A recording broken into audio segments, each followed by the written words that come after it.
Hey, what's up, everybody? Welcome to episode 5 of the Cataclysm Records Takeover. I'm Tim McMurtry. We got Big Zeus in the building. What up? We got Dan Nastasi. Hello. And we got Larry the Hunter Howdy. in the fucking house. Naroda. Yeah. So we got a great show coming forward, man. We also got Sean Kilkenny on a call-in today. Cataclysm Records is sponsored by Gorilla BJJ Academy. My brother Mike Wilson and the crew over there. Big shout out to those guys. Also, obviously, Cataclysm Records, Trip Squad Productions, Trip Squad Records.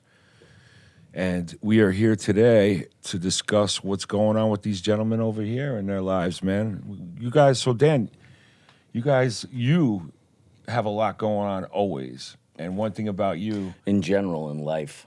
I mean, you know, we all have a lot of things going on Yeah. in music and in life, and we're older now.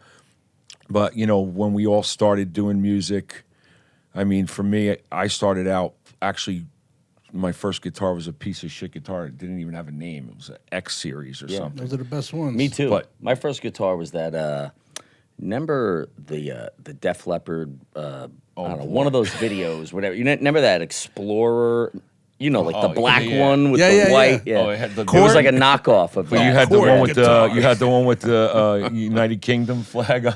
Like those Listen, guys. I'm not kidding. I asked my mother, I was like, my neighbor, Ed Furman, Oh, okay, was yeah. my neighbor. Of course, wow. And he started playing guitar. That goes back. And I had actually If you're cracked, from Jersey, you know Ed. Yeah, but I had cracked my kneecap.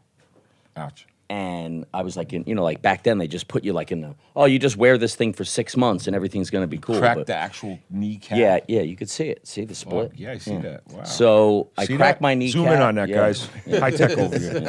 Look, I And- tore but ligaments no in this joke, one right here. he was like, I want to be like a solo guitar. I mean, he was a great guitar player, but very like technical. And Of course. I was Yeah. like, maybe I could play guitar. I Who don't did know. he play with again? He eventually he replaced Scott LePage in Hades. Hades, He right? played I was in going to say Hades. Prophecy. Wow. Remember Prophecy? No, that was Scott Remember LePage. that? Yeah. Oh, man. Yeah. Hades. I mean, listen, Wow, I Scott. haven't heard that in a while. No joke. Scott LePage to me is one of the best Yeah, guitar Scott. players I've ever. I mean, this guy's unbelievable, and there's a lot of great. But Scott LePage had a unbelievable. So wait, we got all guitar style. players on the show today. Yeah. Except for Zeus. I heard Big Zeus plays the bass. Zeus is a I bass play the guy. bass. Yeah, man.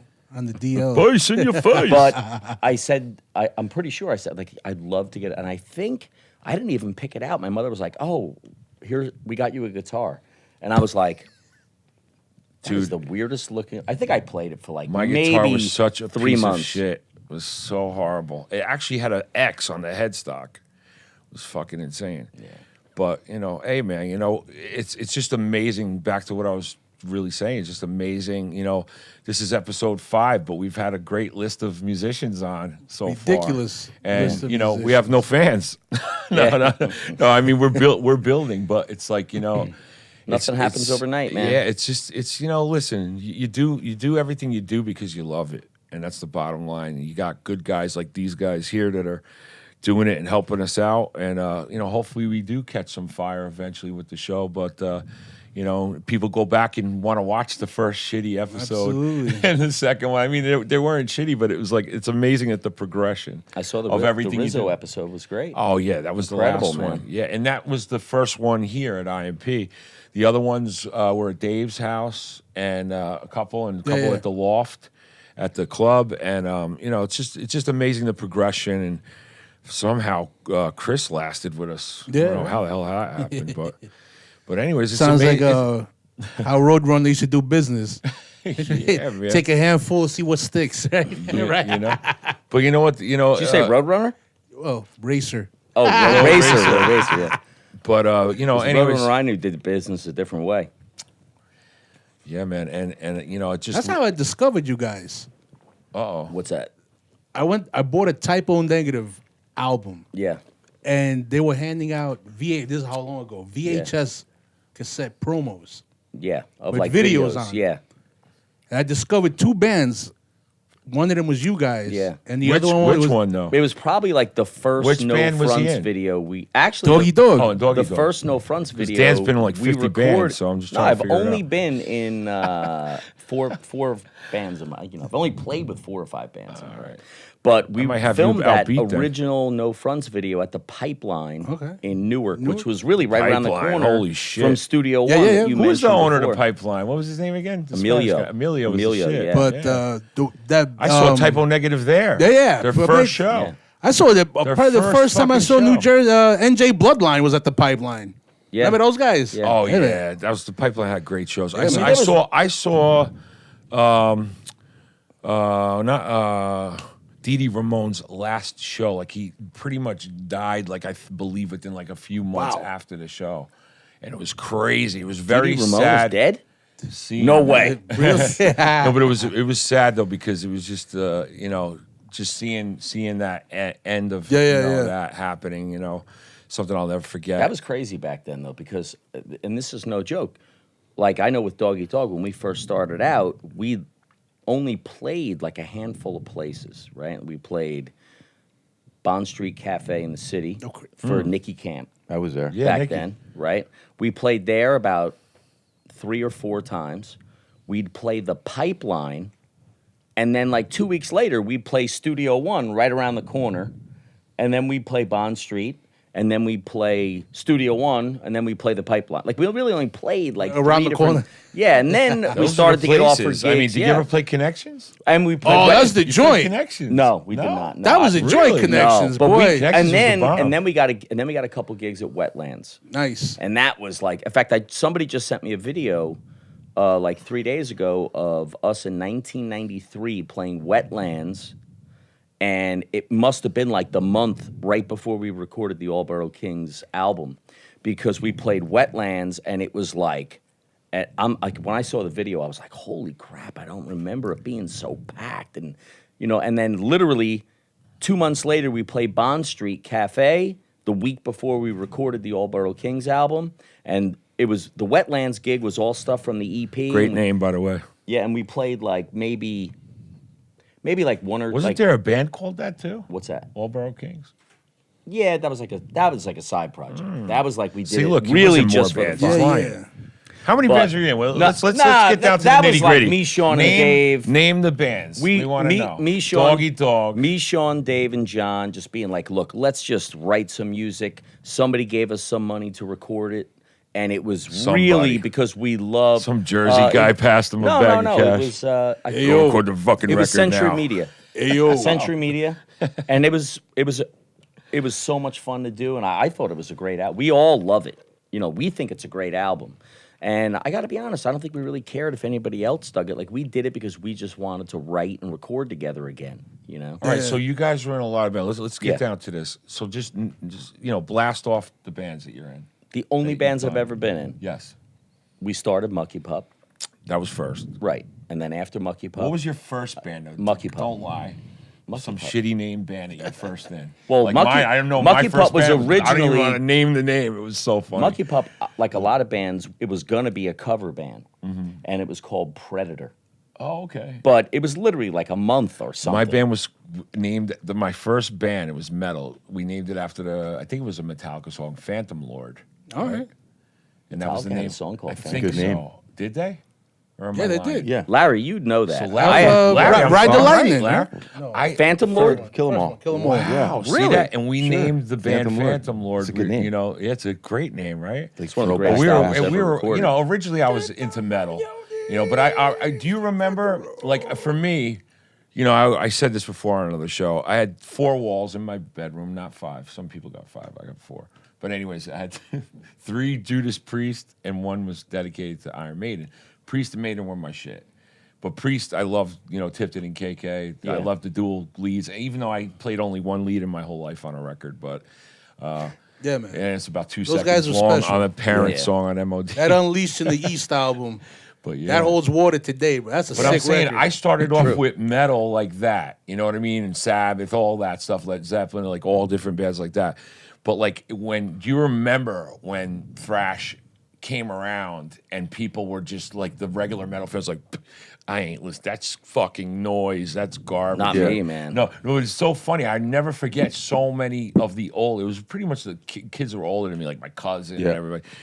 And they were like, damning it. Yeah. Like instantly damning not it. And I saying- it made me even more Yeah. like it. I was like, fuck this, And then it went from metal into, learning about Agnostic Front. Yep. And punk and digging deep into Black Flag and Black Flag was one of the first bands I heard. It was like the progression though. Like I love the Doors. I mean I want to tell you about a Texas Dude. radio and the Big B. That right Boom, there, boom, the boom, Doors were boom. probably one of the greatest Oh, live I- bands of all time. Well, I never saw. I mean, I'm No, I didn't way see them- too young for No, that. Same here, but I'm talking, the archival Yeah. footage they have. Incredible. Those Yeah. guys Yeah. were serious Yeah. live, man. I would like listen to Doors albums and try to write all the words down, like listen to what he said. And I mean, I like Yeah, Morrison some deep shit. Hotel freaked me. Like when I got there. acid will do that to yeah, you guys. Yeah, But I always but thought that Morrison should have had a better band. To be honest, better I think band. Wow. First of all, he ain't got a bass player. Never trust a band without a bass player. they had Yeah, the it was keyboard, keyboard. man. It was, Yeah. he He was was the holding it bass down guy. like this. Exactly. Oh, he's holding it down. Exactly. You know what? Not a bass. Wait a second, man. And, 11. They didn't have a bass player. Gavel 11. Remember that played band last 11 night with and they Jack didn't Irons? have a bass player. No. They And were my awesome. dude from Jesus Christ, I remember. I'll come back to that one. They had this one song. It's called "Reach Out." Back in the '90s, they had no bass, but they had a chick playing keys and Yeah, right. But doing the the John Paul Jones. keys, that is the bass. Yes, literally. Because the keys, like the Doors, he held down the bass. It's still no I'm not, excuse like, for a good really old a fashioned musician bass type player. dude. Just Right. get a With bass player. Josh. You did Doors. You got all this money. Get a bass he plays player. those bass Got it. notes. Oh yeah, That's he's- like yeah. that's like getting a girlfriend with no It was ass. awesome, dude. Exactly. You know what I mean? Exactly. If she A got mistake. no ass. But then listen, the no reality bass. is this: when you're learning how to play guitar, you're not going to learn how to play guitar to the Doors. Like it's all these different notes, and so my neighbor was like, really just said, "Hey, Was it Mr. Black, Rogers? no, like I had a Black Sabbath album. Imagine that was your name. I had a Black There it Sabbath is, Mr. right album, there. Rogers is next door. but Ozzy, like, the Ozzy was the first Ozzy album, and Ozzy is the shit. and Diary of a Madman, Oh. and Sabbath. Like that's how we learned. I don't know about you guys. Like I learned how to play guitar by trying to learn those Figure that rhythms. out. Yeah. You know what I'm saying? Randy Yeah, Rhoads yeah. is tough to figure out for me. Yeah, but I was a bar I was chord- not interested bar in learning chord the guy. solos. Look at the I stuck to progression like you was Priest. talking Maiden about. was tricky for me. Go back to that Priest was time simple, and you like, listen to what pretty easy to was learn. out at the time. Sabbath was easy. And that first Ozzy Thank record God for comes that. out. When you put Yeah. the needle, Yeah. and I Don't Know comes out, but Yeah. before that you was listening to Deep Purple or something like that. Right. And boom, first song out the bat, I Don't Know. Yep. Yeah, crazy. Yeah, Like, killer. Right? yeah. Unbelievable. Then you have to It It follow was it like up. really good Black Sabbath to me. And I then was to like, follow oh it up- my God, this guy could really. And Tony right. Iommi's great, Yeah, man. but different. What kind of guitars do you like? Oh boy. Oh, this is interesting. Well- okay, because the first one was obviously one that you loved. Okay, So I have Piece played of shit, Gibsons yeah. my entire life. I have played Gibsons. Wow. The first I got real one. the first real guitar I got was the red Charvel that's on the Can't You Take a Joke got an album Explorer. cover. I still have it. It's all cleaned up now and everything, but I have it. That was my first real guitar that I had built. Like Any endorsements ever?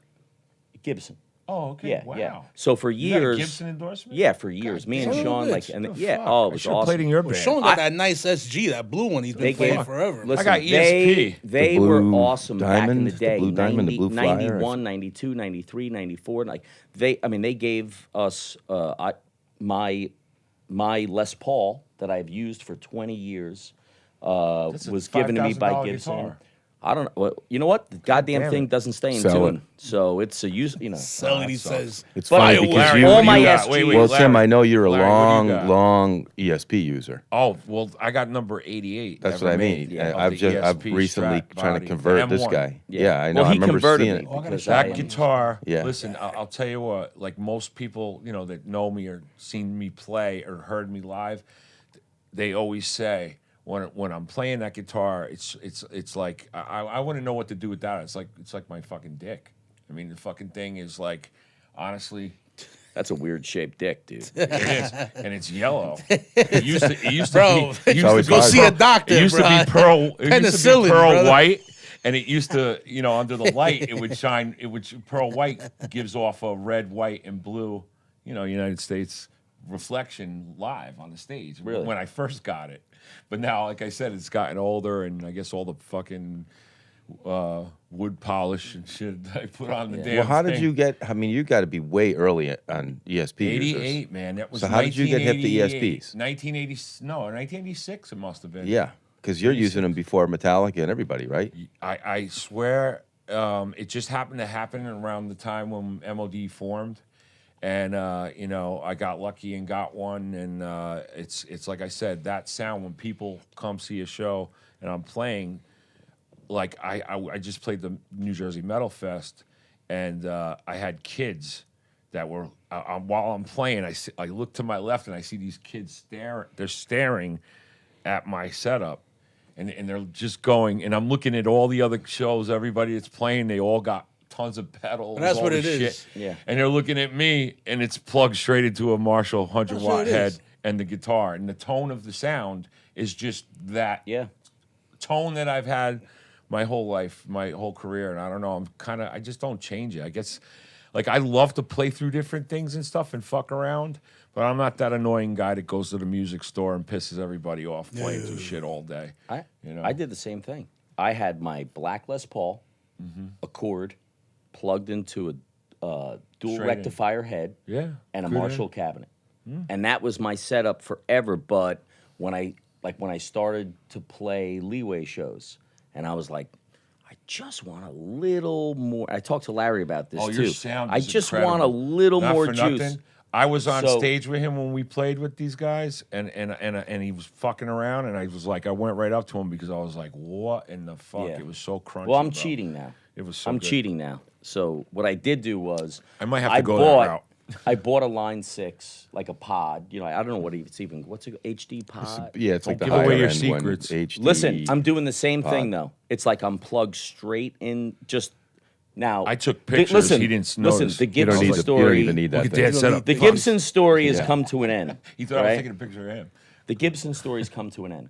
So, but I Yeah. literally still use the Boogie That's and the crazy. Marshall Gibson cabinet, endorsement. but I'm using the Line 6 just as a little enhancer. Well, like I'm not even using Don't it for sound what little it can to me. do. Right. That shit was like jug, jug, jug. Yeah, well, you got a little drive on it, and it's Yeah, a noise it was gate. a screamer, It was a like gate. it was like getting the peanut butter with the peanuts in it. Yeah, It's fucking it's chunky a as screamer, fuck. a gate, Right. an EQ, and a gate. Little reverb. Yeah. Okay, Even that I've taken. What are a you little playing, off. sir? Well, I mean, I used Larry. Gibsons for a long time, and old Marshalls, and it was always like you guys with the cable and no pedals, and kind of Yeah. just doing that Les forever and Paul ever and ever. seems to be the chunky, heavy guitar in. Well, our yeah, scene. they got a lot of One things them. right. Yeah. You know what I mean with that for Yeah, yeah, for yeah. heavy music. It's too heavy for me though. For Me some too. Reason. It's so heavy. I can't stand the weight dig anymore. it. I can't Yeah. deal with I it. like having something heavy. They route them out. Not now. me. They're not as heavy as they I don't used know. to be. I like that. my Or ESP. use It's cheaper pretty woods. light. I have something now called a Black Machine, which is this really tiny maker guy outside of London, but the guitar is an inch thick, a little bit more than the neck. The whole thing weighs under 6 pounds, and I play it and think, well, I don't even know what I was messing around with all that other shit for so long. That weight, I can't stand it. It's just extra wood you don't need. I can't handle it. But the reason I don't like Gibson, I still like Gibsons. I have a bunch of nice ones and everything, but I got sick of trying to intonate it.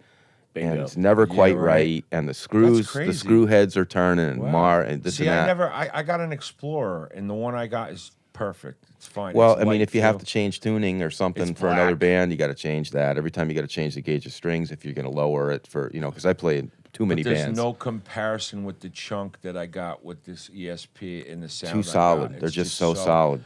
I guess the ESPs now, a lot of them are, obviously, once when they first start, they're always great, and then Oh, they're still killer. As okay, long as it's 'cause Japanese. I don't know. I haven't, Great. explored. No, as what long they- as you get a Japanese-made ESP I mean, or I E2, checked they're out killer. Dillinger, the dude from E2. Dillinger Escape Plan. His guitar line on there, it looks pretty dope.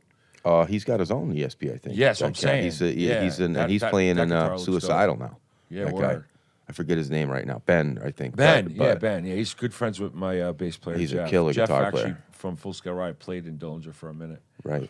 So, But the thing is, like, we were just doing this Kings Never Die thing, me and Dan. yeah. By the way, Kings Never Die is the band that these two gentlemen are, in right now, besides sir. many others, and they're about to launch. A new. What is it going to be? An EP or a full? Well, length? we're gonna do it like independent organic. So like we Yeah. have like the digital single comes out Yeah. in about 3.5 or 4 weeks. All right, and What's I the mean, name? there's- What's the name of the song again?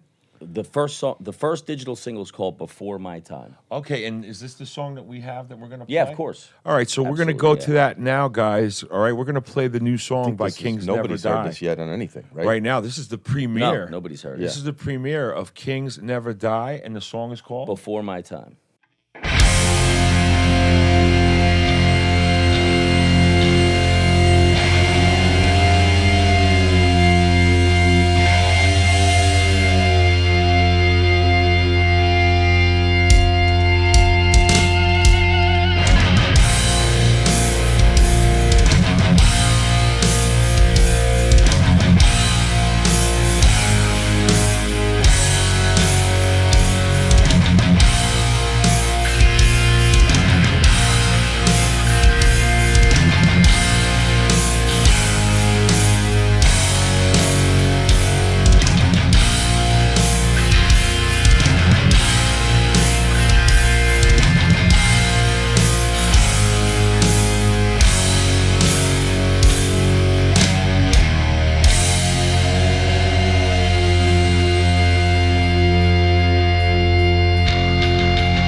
Can you feel the heartbeat of the dead beats?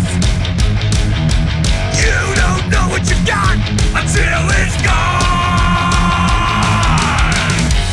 All for one, one for all. Now and then we had it all. Pick me up before we fall. Get all of this before my time.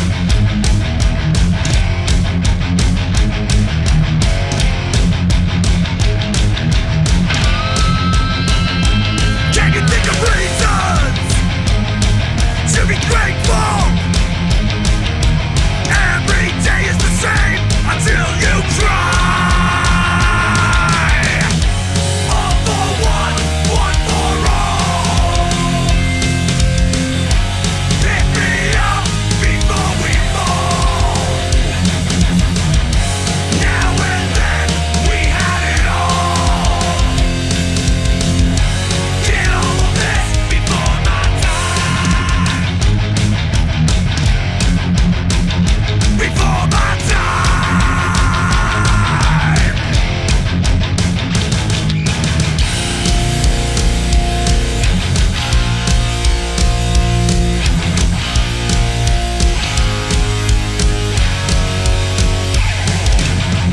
Before my time, I did my best.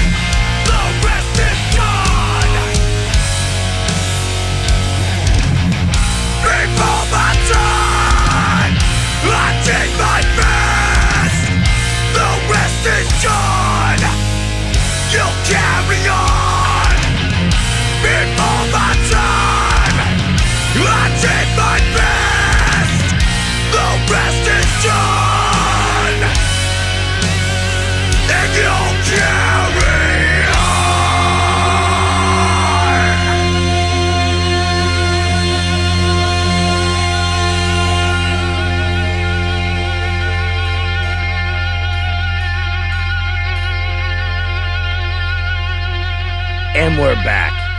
Yeah, we're back. So, man, did you hear that motherfucking song? What? Danny played a hell? wrong note there. Yeah.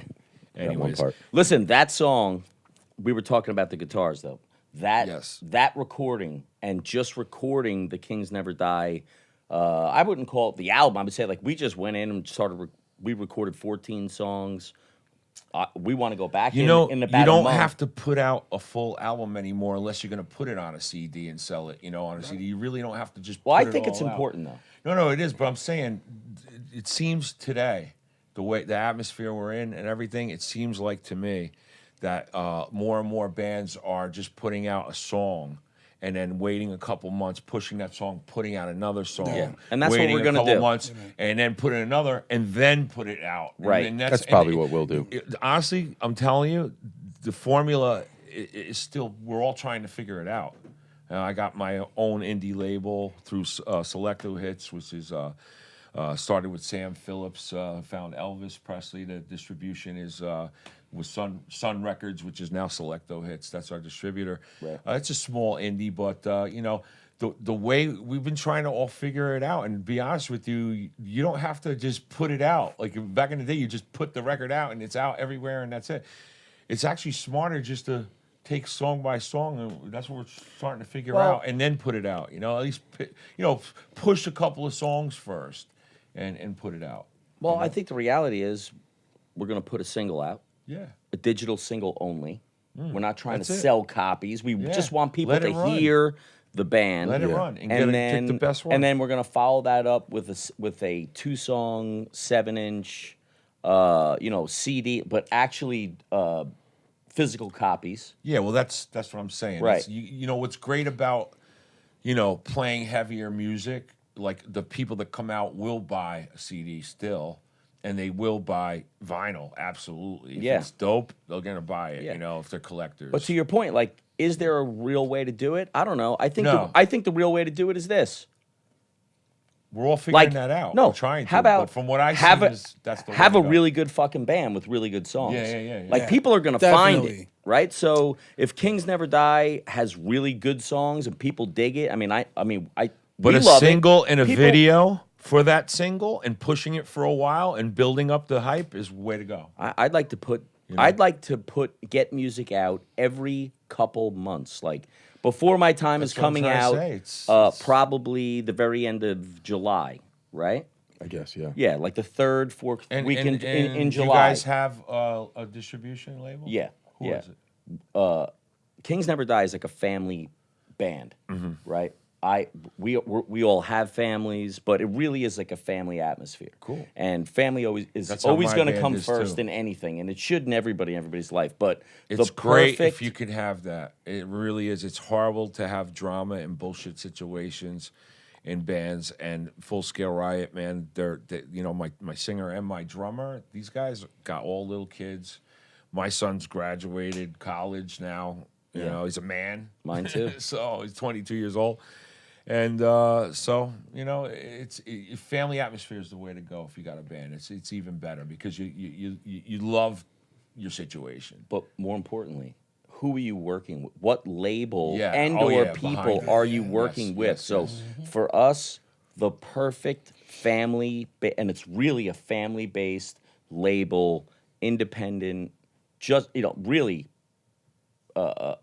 start from the underground, independent Mm-hmm. up. The perfect people to work with for us was Upstate Records. Well, we were at And I know Black those and Blue. guys, and they're doing great. Yeah. It's a great label. Hey, great Brick by atmosphere. Brick is on that label. Exactly. Everybody's getting Yeah. on. That's I exactly heard who, Departed just signed Those guys up are with them. sick, man. Yeah. My boy Joe Stanley and Departed Yep. just signed up. Well, So everybody's getting on them. I mean, they're definitely doing Is it. everybody getting on them, or are they just I mean- doing something right? You know, No, they're like, doing something right. Yeah, Yeah, absolutely, absolutely. We were at just this last Black and Blue Bowl where Dan played with Leeway and Michael Gibbons, which was cool. Talk about guitar players, man. Whatever. Oh but my god, dude, that was like a gift from heaven just to be able to play with the guy. yeah, awesome. Wow. But Mike Valenti, who's my buddy from Mike's- upstate Mike's for my years, introduced. Mike's on the next show, by the way. I saw. Episode I mean, I 6. saw. Yeah. Brick by Brick at your spot in the Word. swamp there. Yep, in the AJ's swamps. once, I Swamps, New remember. Jersey.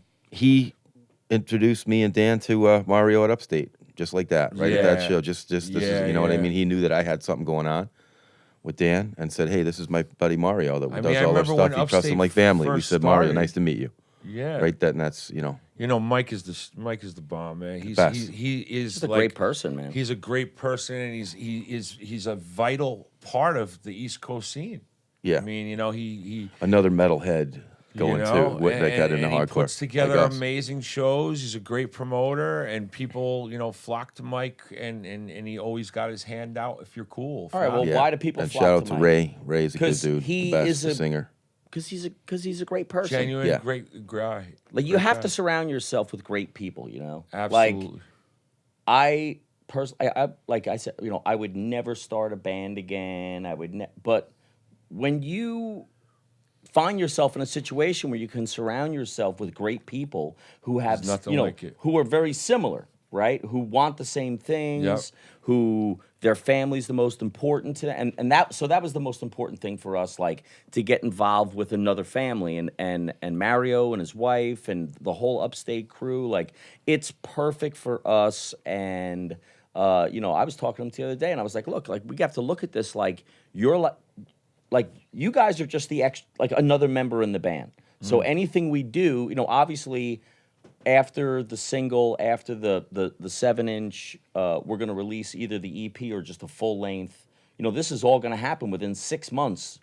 The Yeah. full length or the EP will be out. And But that's, like that's really, the way to do it. That's what I'm saying. it's being put in Mario's hands for him to decide. This is who should distribute the album in Europe. This should be the European label. Like I'm 100% confident that we are working with the right people, and that's all that really matters. Yeah, of course. Other than that, it's going to come down to do people dig it or do they not dig it? You know, I wouldn't be doing it if I didn't think it was special. You know, honestly, you know, everything you've done so far, you know, I've always been a fan. Zeus, you Oh, know, dude. you know what I mean, and you know, Wow. Old Barrel Yeah. Kings to this day it's in my top 25. And I'm not talking about local bands. I'm talking like Metallica, Slayer. Yeah, you mean the Dog Eat Dog All Yeah. King Time? Yeah, I That mean, record, dude, it was so It's a ahead of its timepiece, man. time. Well, way I- ahead. I don't know, I I mean, think so. It still holds water today. Listen, it comes it- out today. It's probably even bigger than what it was. You know what I'm talking about? You guys, the way things, the way did that, pretty good. I don't know. I'm saying, no, I'm put it saying, out, reissue. you know, It is being Warner Brothers just right. just relicensed the rights to re-release it. It's Right. being re-released, I think, in the next few months. You know, which is all good timing for Kings Never Die as well. Like, Yeah. look, it's all a big. It's like it's just a big musical circular family. You should you get know? with them and throw a bonus track on there or something like a live track. No, like make look, it special. they Dog Eat Dog is totally alive and well. They're doing their own Right, thing. right. You know, they're playing. They're They're huge in doing Europe. musically what they want to do. They have control Yeah. of their own thing, Yeah. and we're all still great friends because we were best of friends then. Growing up. And when people are Yeah. really your best friends, that is for life. Yeah, You know what I mean? It's absolute- not like absolutely. a temporary thing. Like if you respect people and, you know, like we grew up together. That's right. It's like a family. That's why that worked. To me, what me and Larry are doing with you know, with Jay and with Dylan that, you know, we'll talk about and you know, John played drums on it. Like it's a family. It really is. It's like we all have families. It's a family environment. Our families come first. Yeah. You know, we have jobs, we have bills to pay, we have Oh. you know, we have other projects. You know, Larry plays with Stigma, Larry's played in other Larry, bands. I still play with Speaking of playing with Stigma, I mean that's got to be an honor in itself, man. Just Yeah, I mean, that's awesome. yeah, I mean, I grew up. Vinny's a great guy. yeah, Every he's time the you see best. him, he's Like one of the funniest he's people I ever met in quick my to life. hug you and Yeah, shake your hand. he's the Uncle best. Vinny. He's Yeah, man. yeah. for him to ask me to play guitar, you know, in his band That's- was a big deal. You That know, even is, though I never knew I would absolutely. ever know the guy. You know what I mean? I Yeah. used to listen to the records and look at magazines Yeah, with yeah. those cats. So all these years later, and now it's, I mean, shit, I know him remember for walking 30 down years. Garfield streets with a boombox pumping Victim in Pain. Yeah. You know, like, well, and I actually had long hair at the time before I shaved my head and got into punk and all, but had docs on with long hair, Yeah. walking down the street pumping. One of the fucking first 3 hardcore albums AF. I ever got.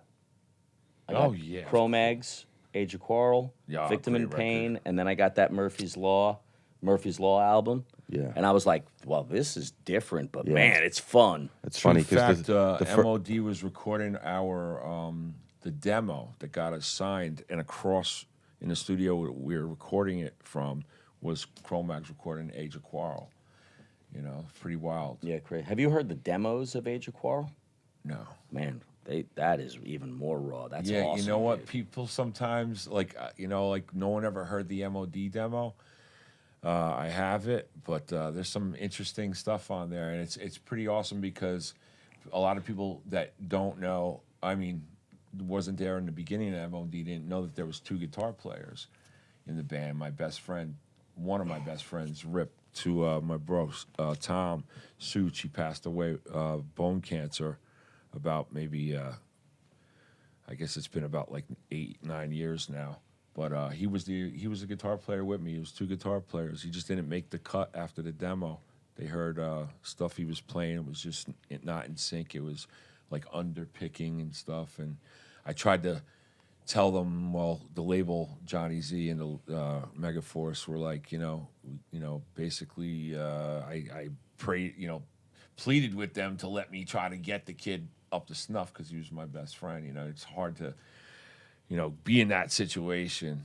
And but yeah, man, it's interesting, like all the stuff that comes back and all the memories that you have doing music, from when you start talking about all the old times, man, that we've all been through so many different situations in music. And it's one of the things that I love the most is the reflections of some of the old shows and flyers pop up. You gotta love it when you see that stuff. I like Yeah. to see it because I save nothing. That's what I'm I have saying. nothing. People are Like, sending me stuff now. Yeah. They're actually sending me, Tim, look at this flyer, man. Do you remember this from '88? It's Yeah. like, wow, man. yeah. Somebody sent me that flashbacks. Wetlands show. It's actually up on YouTube. I didn't even know. You didn't even know. They sent me the link. Remember yeah. we played it was Pi it was Alpha Nu crazy. together in New York State? Was that with Doggy Dog or Murphy's Law? That was Doggy Dog. We played Pi Alpha Nu. Yeah, maybe. Yeah, I remember. Toga party outside. It was Murphy's a big Law was the first. festival. They were the one that did that every year. yeah. They really because Doug Sean told me Beans. Functional something about idiots. that. Doug Beans was from up there and And New Anthony Paul's got us area on and Anthony. Right. Yeah. But Sean told me something about Heavy that. metal anthem. what's that? Some toga party you guys Oh played. yeah. But it That's was on video. It was Murphy's Law's gig. Do you know They people, killed people that. got their asses kicked in that fucking pit, and it was mud. Yeah, everywhere. mud They everywhere. were It was awesome. Getting knocked out. Man. It was killer. Like, there was It was killer. fights. It Yeah. was out of control, man. Beer, 50-cent beers will do that to you. Oh, that was what Togas. Connections was famous for. Remember in the back room, them 50-cent beers and Right. float the keg, remember? Yeah. Yeah. Connections, man. But so stigma was one of the things that I wanted to bring up, man. I'll never forget. Speaking of memories, on tour with my band Rhythm Trip with Propane and Marauder, and I guess it was '97 in Europe, and we were all on the same bus. It was crazy times, man. You were in the bus with Dave Shavari? Are you kidding me? With bro? Dave, Jesus yeah, Christ. and Jorge Marauder. It was crazy. Saab. Well, actually, But, that's how I first met Vinny. Oh, was okay. In 2000, when And that's what I was saying. me, we met- Sean, and Dave and John did that the Allbro Kings just for the fun of it. That was on Century Media, I think. But MAD Tour Booking gave us the opportunity. They were like, "Hey, we're going to put you out on the Resistance tour." It was Wow. Hatebreed, Biohazard, Agnostic Front. That's a fucking lineup. Yeah, and they put us on the bill. Wow. So we did that tour, and it was essentially everybody showed up in Europe, and they had like 4 buses, and they were like, okay, this is going to be the clean living bus. This is going to be the kind of clean living bus. This is going to be the party. I mean, so I wasn't on Vinny's, but like just being on the tour together. Yeah. Like It's awesome. yeah. Well, that's what I was we saying. just when- recorded something with Vinny. Yeah, right? He's on a song. Yeah, Vinny, Yeah. Vinny and Gallo both. Nice. We recorded a song called "Raise a Glass" together, and after we wrote the song, I was really like, "Oh my god!" Like, this Vinny Stigma needs to sing on this song. It's just perfect for him. But they came. I mean, listen, we're like beyond grateful, you know. Oh, but man, it's they awesome. came down, and not only did they sing on it, we just started to like rewrite parts of the song. Gallo got right in there. Larry, Jay was in the studio with us, That's and we what's were just great like, about our and I was scene, like, hey too, man, make the is- song your own song. Like whatever. I want this to be everybody's song. And, You know and what I you mean? know what? That's another thing that's great about the scene is like just like Full Scale Riot. We had we have a song about people that are getting incarcerated for life from marijuana, like from fucking weed, and it's like it's called 8200, and it's a so we told Jimmy to Gestapo to call in. If you wouldn't mind calling in and saying something about it. So he did. So I just held my phone. We were in the studio and he called in. I just held my phone, put it on speakerphone, held it to the mic, and he just ranted about the whole thing for it was like less than a minute, but it was just perfect, man. It was one take, perfection, boom, nailed. But that's what I'm saying. It's just great to have, people in our scene are always willing to, if you ask, they're willing to jump in. Yeah. And if you're good, solid people, they're gonna do it, and it's great, man. I mean, we should all do that. We should always all be open to I Yeah. think mostly everybody is, man. That's what I'm Yeah. saying. That's what's great about it. Even Eddie Sutton Oh yeah, is gonna do. Now, Vinny and Gallo really the song "Raise a Glass." I mean, we were just like, "Hey, man, you guys sing the song." I mean, we're doing some backups on it, whatever, but it's really them singing the song. But we have another song called "Kings Never Die." That it's the band. We recorded the song. Dylan sang on the whole song. Me and Dylan actually sing the song, but Dylan really sings the song, and Eddie is gonna do like a halftime break on it, and he's gonna sing the pre-choruses into the chorus. Like Speaking of- and I speaking told of him, I that, told him, I said, look, it's like this is important. Like we write songs together for Leeway. Me and Larry. And the guys have Kings Never Die. You should, be on this song. You know what I mean? Like, it has to be one big family atmosphere. Like, you can create your own scene, really, and I want Eddie to be a part of what I do, just like I enjoy being a part of what he does. You know what I mean? And, I mean that's another thing I wanted to talk about. I mean the fact that you now play with Leeway too is pretty awesome. Yeah, obviously seeing Eddie. I don't play everything with Leeway. No, like, no, but I did that I did you're- the U.S. tour. Yeah, tell everybody. He about had that. like a month-long European tour that there's no way I could do it, Yeah, especially with. I mean, look, we have to work but the big thing was You got to that coach football. Yeah.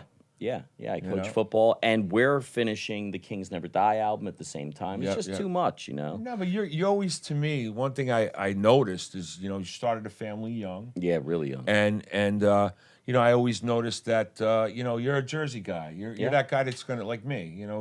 As much as I get it, I have gotten out and toured and stuff too. But I always noticed one thing about Danny: stayed around. Well, and record Jersey more. does When that I to was me. But younger, you're more we- like the recording, Nah, jamming. I don't know about that, but the reality was when I was young with Mucky Pup, we made the first album. We were blessed to be able to go to Europe, and we did really Yeah. well. And Yeah. and I toured, every opportunity we could get. We took every tour we could get.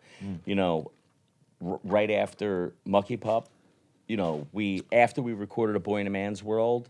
However it led to, I had the opportunity to audition for Murphy's Law, and that wound up working out, and immediately, bang, right back out on the road. So, after that, I went back and I did do the third Mucky Pup album, and then after we recorded the third Mucky Pup album is when I met my wife, and that's when things really changed. Yeah. And at that time, I knew.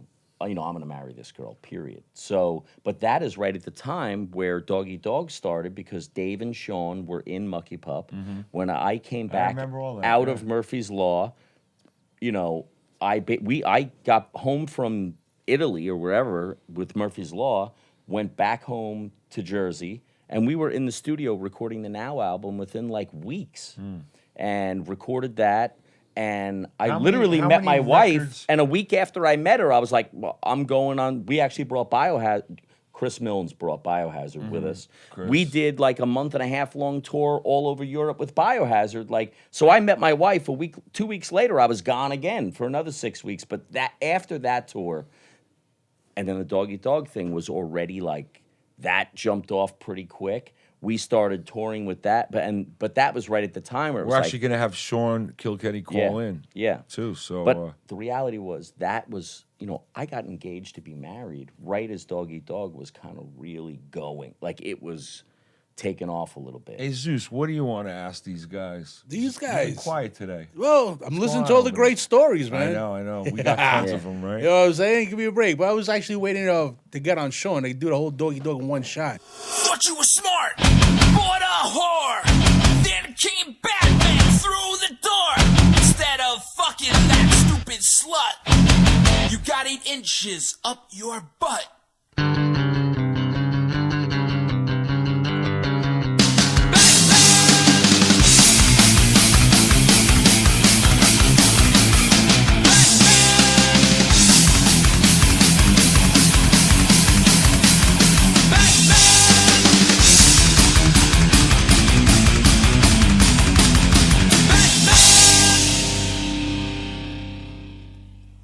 Thought you were smart, bought a whore. Then came Batman through the door. Instead of fucking that stupid slut, got 8 stitches up your butt.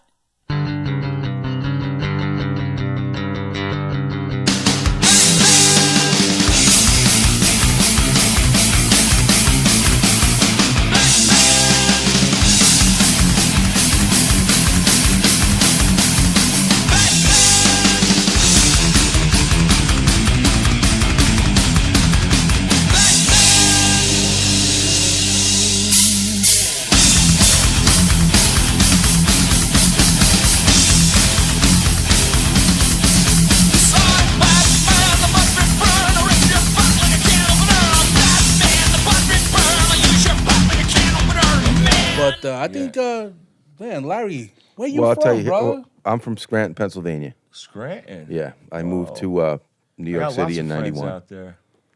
Yeah. We play out there still once in a while. Really? Yeah, I know. It's a. It was it's a dead zone where I grew up. What do they call a one horse town? Yeah, it was not cool for trying to see anything original or anybody on tour. Nobody. When I was Yeah. a kid, nobody came through there. You have to go Scranton? to. There was yeah. a club in There's a Scranton. club. Yeah, There there's- is I mean, in the post '90s and It's shit. definitely but not when I it's grew not up. the same. Yeah, it's not the same. Yeah, But I'm- we have some friends, so we'll wind up once in a while shooting out there. Yeah. and playing. But growing up there, you'd have to go to Allentown, Bethlehem, Exactly. Airport Music Hall. I saw MOD at Airport Music Hall, and you were playing on a stool. Oh, You wow. broke your leg, right? Yeah, because Yeah. actually the second show at the Penny Arcade, it was so packed, and it was hot, so we were pouring water on everybody, and there's water all over the stage, and of course I'm not, I'm 6'2", and I don't jump around like a fucking maniac. I'm more of that guy. It's just, But of course, I tried to do a stunt for the first time, and I jumped, off the drum riser, kind of did this thing and slipped out from under my legs, and that was it. Ended the show after like 3 songs, so the fans were pissed, but they were, upset that I got hurt, but got carted out to the hospital on that. You broke one. your leg? No, that's what I was saying before when you were saying you cracked your knee. I tore the medial collateral. Yeah. The ligament. Sound the like one that Gorilla makes Monsoon there. It's the one that makes you bend your leg. So I tore it. So I had to be in a cast. The doctor was saying, that you shouldn't continue to tour. And I was like, dude, there's no way. It's non-optional, bro. I'm Yeah. playing this tour. Yeah. Fuck you. Yeah. I was Yeah, like, I no. saw that show out there. But anyhow, yeah. well, it's a long story, but I ended Yeah, up no, playing talk in a little. Larry, in, waiting for you. all right. Well, after I moved to New York City in 1991, I went there for school. But I went to every show I could go to, because I was there finally. I wanted, always wanted to be Yeah. there.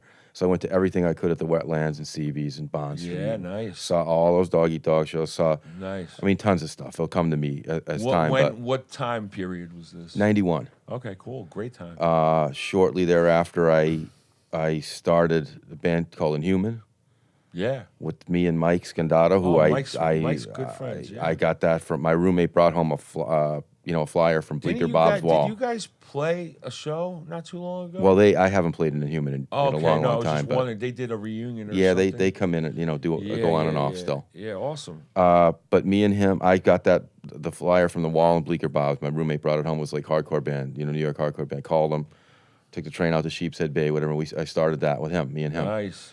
And I got to know, I was just started to get to know people right away. I was going to shows like crazy, but didn't know anybody, But I went to everything. What's amazing is a lot of people are coming back out of the woodwork, like playing again. It's pretty incredible. I mean, like Vinny says, if you stay around, you know what I mean. You just got to stay with it. There's no reason That's to, true. Yeah. When you step off, Yep. I don't know. I don't know why. The I don't know fade. any better. It's yeah, I don't know just any better keep- to step keep it off. I don't know going. how to stop. Word.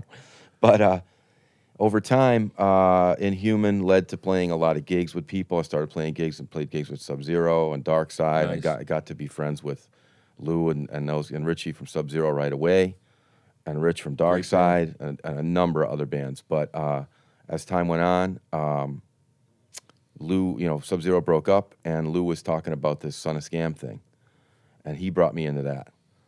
They needed a guitar player, and I didn't know Richie or any of those guys. I knew who they were because you could see them at shows or, whatever, but yeah. I didn't. I'm quiet and stayed in the corner. Lou was like, I want this guy. This guy's got to play guitar. And we started that, and I brought in Jason, who's playing with us now. And Jason Calvin is, Nice. you guys played, right? I mean, Rhythm Trip? No? Jason, which Jason? Jason Calvin. Calvin, Bass. Little J. Oh, Little J. He might have. Yeah, he did in the beginning Yeah. for a little while. Yeah. Well, I got him Yeah. in Son of Scam. Okay. And he's, that was, whatever, OG Son of Scam. And then through that, we played with a lot of people, started playing with Madball a lot, and this and that. Son of Scam kind of fell apart, but that's the first time I got to go to Europe. Century Media brought us over for a festival, and we played with Agnostic Front and some version of the Cro-Mags and Earth Crisis and Nice. Stigmata, Bob Pretty Riley good gig. from upstate New York. Yeah, yeah. Yeah, Earth it was Crisis. cool. Yeah, and that's a chick singer, right? no, that's Crisis. Crisis. Crisis. Yeah, Oh, Earth Crisis Crisis, is like man. Oh, I'm thinking of straight Crisis, edge, right, right, Remember the right. monster? militant crap. straight edge. Something about the monster. Whoa, I see the monster. Remember I that forget, but Dead. yeah. killer record, man? So, but that was, I guess it was like 1999. I got to go to Europe for the first time.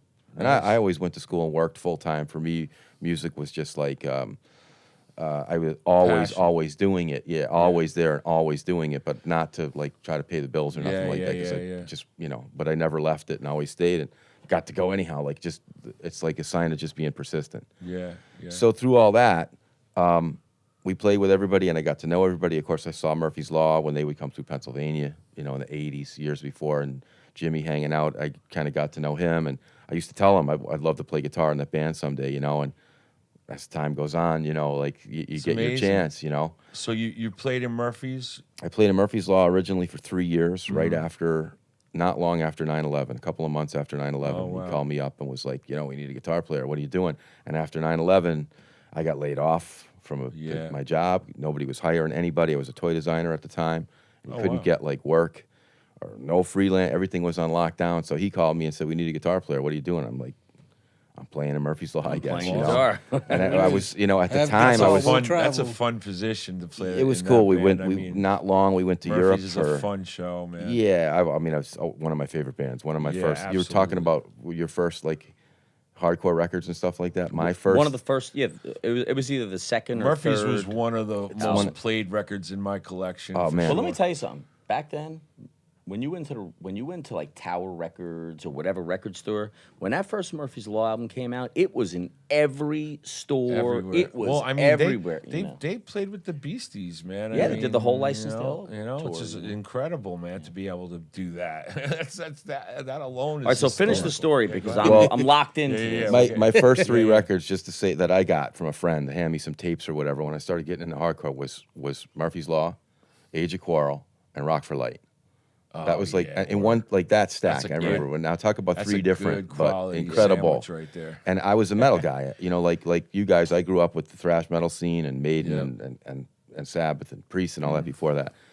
And when I heard that, it was like a whole like you didn't know that you could do all that. How different all well, that I was was. a huge fan of DRI, and now Felix is Remember jamming those with guys? me, Wow. so it's Yeah, pretty right. It's awesome. wild. So long story short, the years go by, and I ended up getting a chance to try out for Murphy's Law. They needed a guy, and Sean Kilkenny was playing the other guitar at the time. I knew who he was from seeing him play. We'd met, but he didn't know, I didn't know him. He didn't know me. But I came out to jam with Murphy's Law, and he was playing guitar. And we just, of course, we got along right away and whatever, And that's how I know Shawnee. And Well, you that's know how I know what? Dan. Let's take a time pause and let's give him a call. That's like the Pope of Wanna Johnny. give Sean a call? Yeah. the Pope of Yeah, hardcore. let's do that.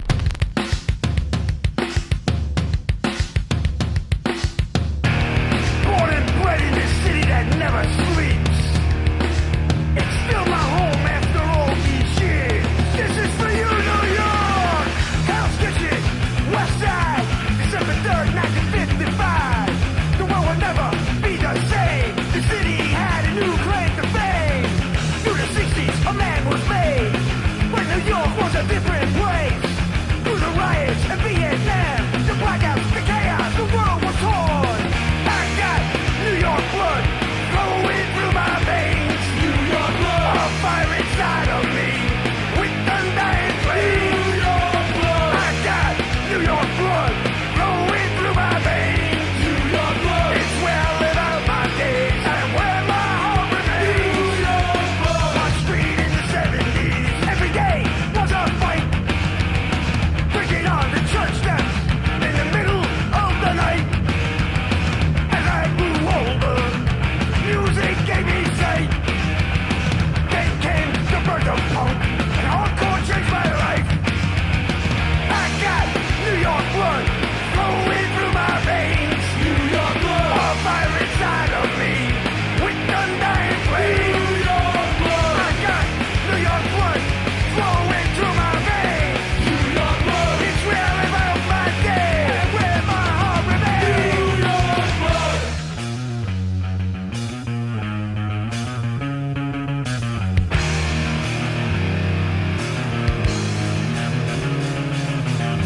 I got New York blood flowing through my veins. It's where I call my home, it's my family, and it's where I'll stay till my dying day.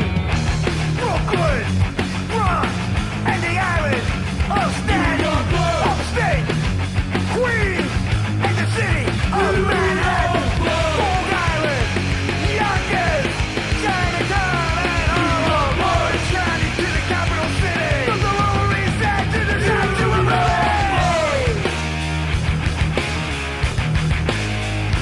New York blood. New York blood. New York blood. New York blood. All right, let's All give him a right. buzz because he keeps texting me here. Tell him we're gonna call him Yeah, right now. I did. It's a lot of cool stories, guys. Digging this. All right, let's see what's up with this guy. Text. Yo. We're gonna put him on Right. speakerphone. Yeah. So we're about to talk with Sean Kilkenny right now.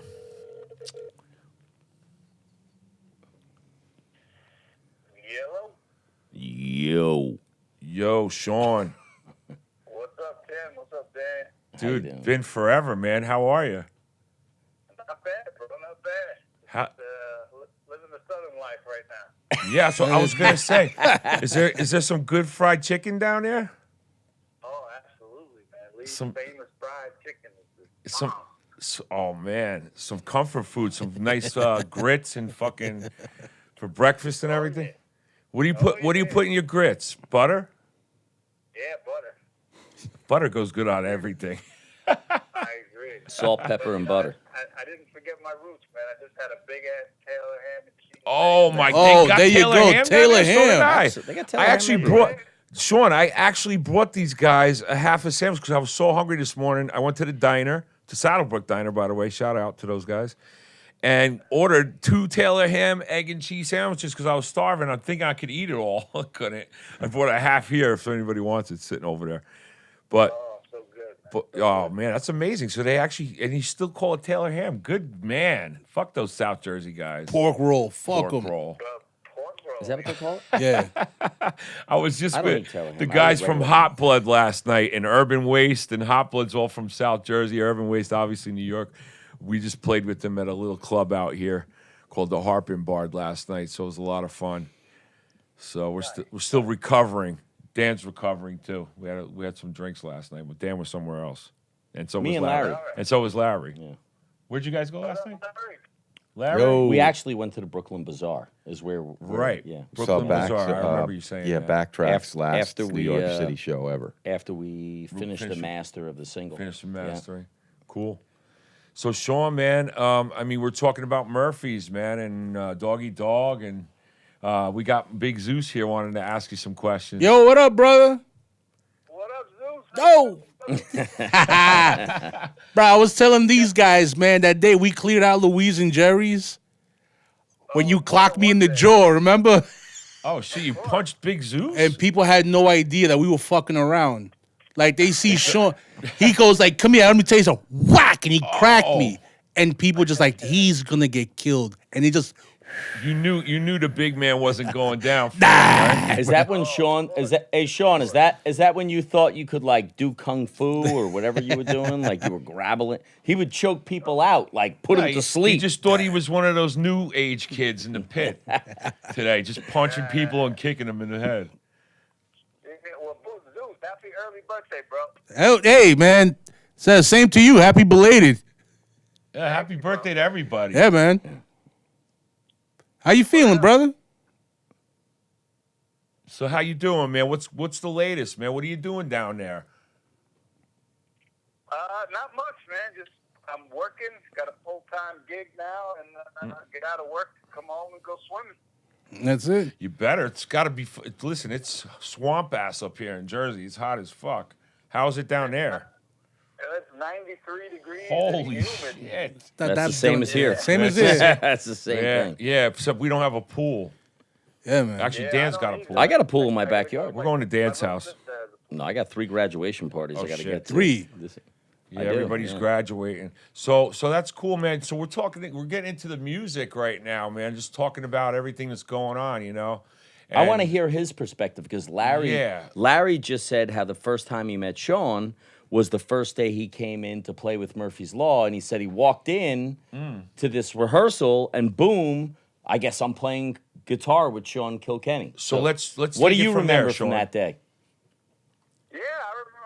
I thought I knew Larry a little bit just from being around before that, but I definitely remember when Larry came in, and I was excited to have Larry came in because I knew Larry from Sub-Zero, and I was looking forward to playing it. Let's see, Sean. Let's see how much you really know Larry. So why do they call Larry the Hunter?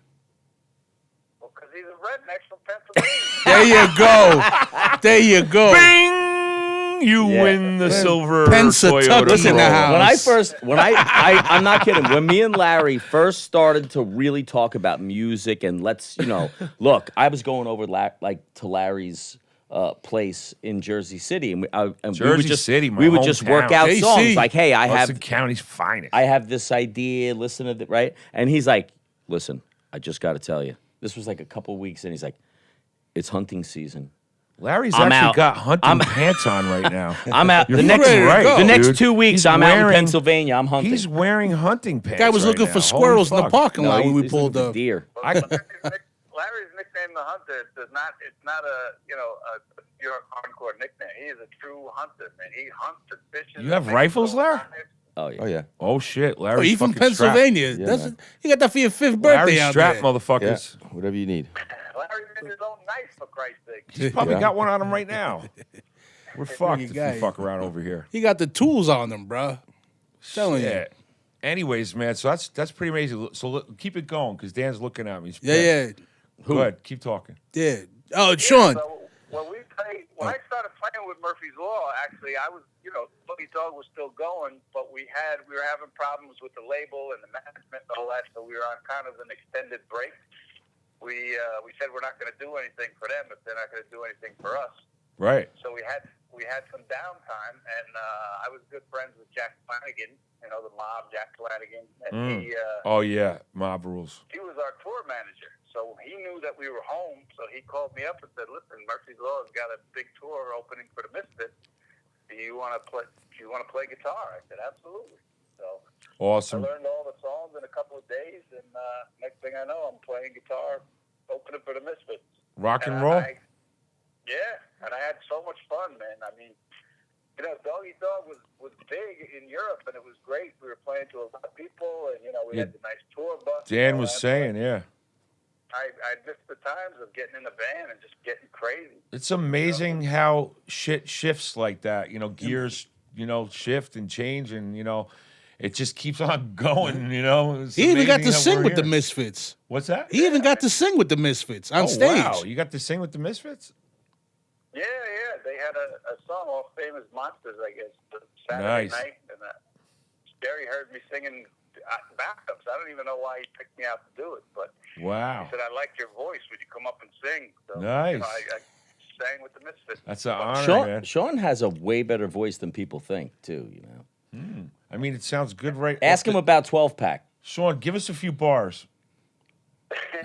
Heartbreak Hotel. Come on. We're recording you off speakerphone. right now. beer, 2 beers. I was waiting for you guys to call so I can hit up a few bars. That's what I'm talking about. That's what we did last night. We're feeling it today. Right on. Shit, I got to hit up a bar in a little while myself. Back at it. Another show tonight. Nonstop. Oh, yeah. Dude, I'm turning 50 in August. So it's incredible for 50 years of total fuckery. It's been insane. Welcome to right. the club. I hear you. I hear you. I'm not 50 Larry yet. said I don't know about welcome you to the guys. club. but- Shawnee just turned 52. I'm 50. Yeah, Sean just turned 50. My Sean, wife you just turned turned 52? No, 50. Yeah, 50. 50 as last also, I Monday. mean. Wow. Yeah. Happy birthday, bro. Yeah, man. All right, so Very Zeus. much. Yes. Appreciate it. Yeah, man. Zeus is on the question. Oh, Zeus got a question. Oh, dude, you got to bust out that story of, I don't know if it was the Dynamo or one of those outdoor shows where they loaded up the charge on those bombs on stage. I think Sean went deaf in 1 year. Okay. Who? When you guys were on stage, when they introduced you guys and the bombs went off, they were real powerful. Sean's, You remember that? You sure he's not talking about Pete Townsend? no, it was you, man. He had a pyrotechnics. Townsend? The pyrotechnics went off. That the camera shook when you guys were getting. Doggy Dog Yeah, used Doggy Dog. pyrotechnics? No, I don't know. You guys were at some Festival? at some festival. Might have been at the Dominican with the Kiss stuff. Oh, Donnie? Oh, yeah. Yeah, he told me that story. Oh, okay. Well, That let's and get- when Ken Let's Hickey. get into what guitars and what is your favorite guitar? Well, I've always been a Gibson SG guy. You know, I'm an Angus SG. Young Yeah. Ah, fan. So I'm it's an a little SG lighter guy. than that Les Paul. Yeah, actually, when I was in Murphy's Law, I had been using a Les Paul. My friend Giorgio lent me his Les Paul, and I used that for the tour. Man, that thing's heavy. Respect to anybody that plays that every night. That shit ain't heavy, That's man. what I just You're said. just Too soft. heavy. That's Too what heavy. I just said. The Les Pauls are pretty heavy. There's a thickness There- about it, though. There is that's what there makes is a it thickness sound like about that. it. Yeah, Yeah, absolutely. We were except when you talking plug about in that a before. We ESP got or off topic. whips I it. wanted to Yeah. finish my. Oh. I want to You know finish what? my I find Gibson. Dan's been yelling at My me all day. Gibson story. How to position. All right, go ahead, Dan. Oh, yeah. Let's talk about. All right, so Gibson. Look, we got to get back to this. SG I was gotta- one of my favorite looking guitar. As far as the look of the guitar, I always loved the SG. Me too. And I love flying V's. And I bought a flying V, and I look like a retard with it. So I want to Hey, sell it. come on.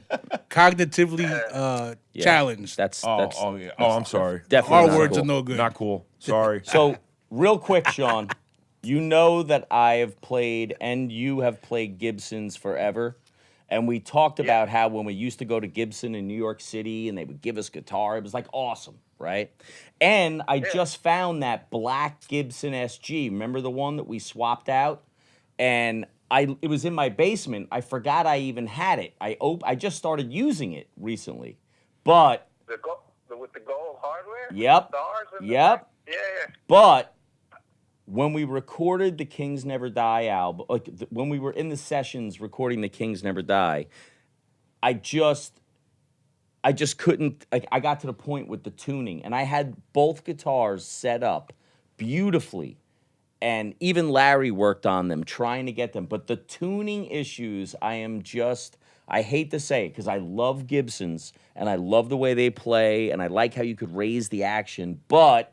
Why don't they put the But the locks I on 'em? just- They don't have they just Listen. they don't use that. That's That's strange. I've been conformed, and I just ordered Laz Pina from Il Nino and the Leeway guys, and they just hooked me up with an ESP endorsement. So I just Join the ordered. team. I just ordered my first ESP. I'm getting an Eclipse, Nice. and Nice.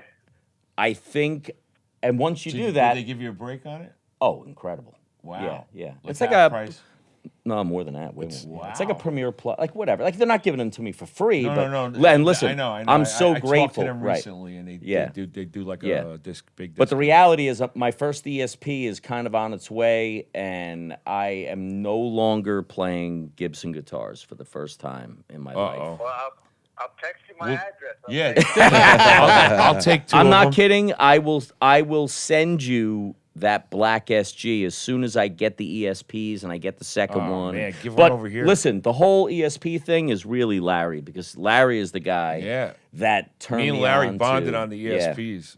They're just too good. Yeah, they're just They too are good. awesome. And I'm looking at guys. Listen. I'm looking at. I go to see Sick of It All, and he's got like the LTD. When we whatever. walk out of this never out of studio- tune. Never when we- out of tune. When we walk out of this studio, I'll take you to my car that's parked in the shade because my ESP is in the back of the back. So I'll show it to you. Number 88. Number 88. I think Number I got number 88, 120. motherfucker. I got a Viper. Really? Yeah. You heard that, I'm Sean? getting a I got Viper, number too. I got a 88. Viper. Yeah, but I'm getting an And you also I think just it's an said E2, it's in the parking lot, ESP so E2 watch Viper. out the window. But Oh, the I know, Eclipse shit. I'm getting is a Don't give the address. 1000. It's an LTD. Got But, the nice binding on it. Yeah, I don't know, man. man. So They don't go out of So besides, all the great historical facts of what you've done, what do you think is your ultimate experience? Either a live performance or recording, or who you worked with, Sean?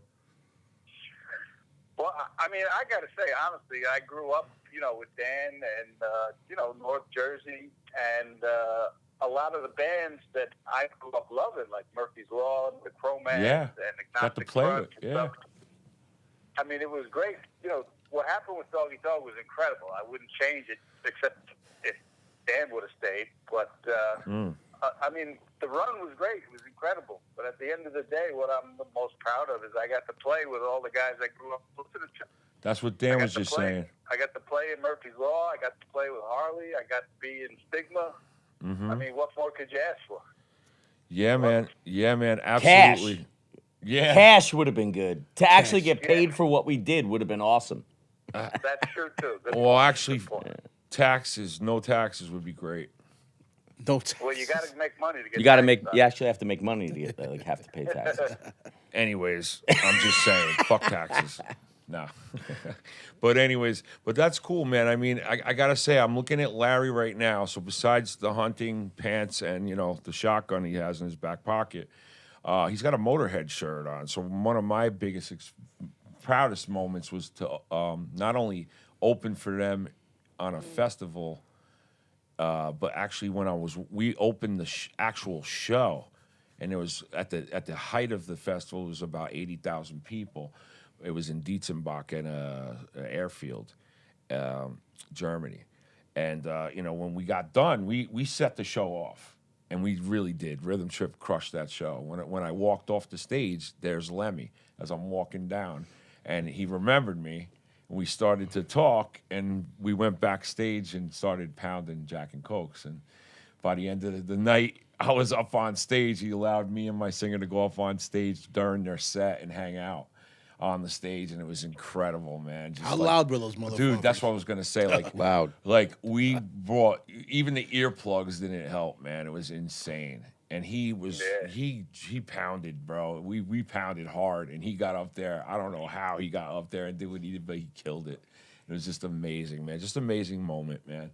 Something I'll never forget. What about you, Larry? What was one of your? Well, it's funny. Me and coolest Shawnee met. Shawnee, remember when we were working for a catering company, concert catering company, and we did Motorhead, Dio, and Maiden at the Garden.